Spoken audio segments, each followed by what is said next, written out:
एक छोटे से गांव में जो ऊंचे पहाड़ों और अनंत जंगलों के बीच बसा था, एक छोटा लड़का रहता था जिसका नाम एलियन था।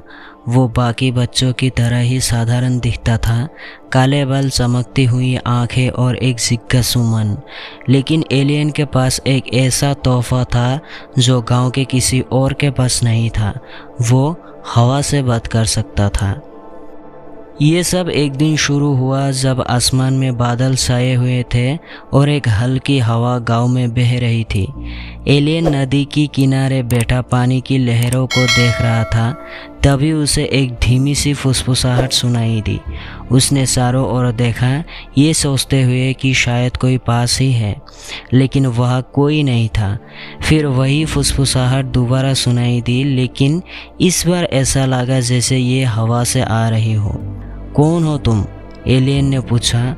उसकी आवाज़ लगभग हवा जितनी ही धीमी थी। हवा उसके चारों ओर हल्के से घूमी और एक भाषा में जवाब दिया जिसे केवल एलियन ही समझ सकता था। मैं हवा हूँ एलियन, मैं युगों से यहाँ हूँ, दुनिया भर में घूमती हूँ, दूर दूर के देशों की कहानियाँ और रहस्य लेकर आती हूँ। मैंने देखा है कि तुम अलग हो क्योंकि तुम मुझे सुन सकते हो। एलियन को बहुत आश्चर्य हुआ।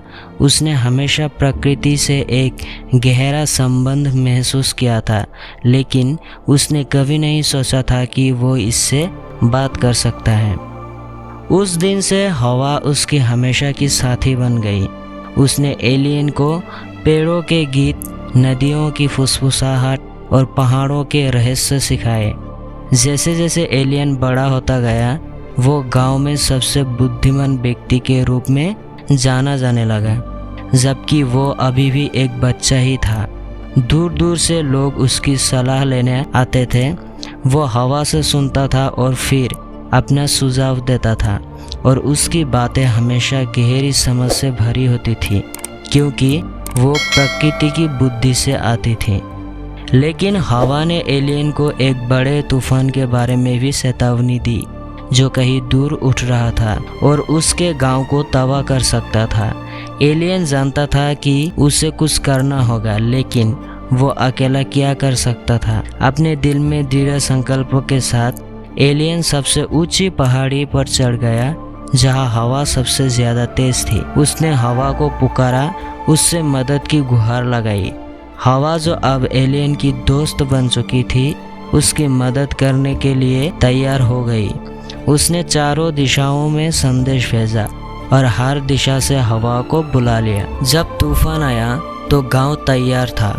हवाओं ने, जो अब एलियन के साथी थे, गांव के चारों ओर एक सुरक्षात्मक दीवार बना दी जिसने तूफान की ताकत को दूर कर दिया। गांव के लोग हैरान थे जब उन्होंने देखा कि तूफान उनके चारों ओर है, लेकिन उनके गांव का एक भी घर क्षतिग्रस्त नहीं हुआ। जब आखिरकार तूफान थम गया तो गांव सुरक्षित था और एलियन को एक नायक के रूप में सम्मानित किया गया। लेकिन वो जानता था कि ये सिर्फ उसकी वजह से नहीं था, ये हवा और प्रकृति की आत्माओं ने उन्हें बचाया था।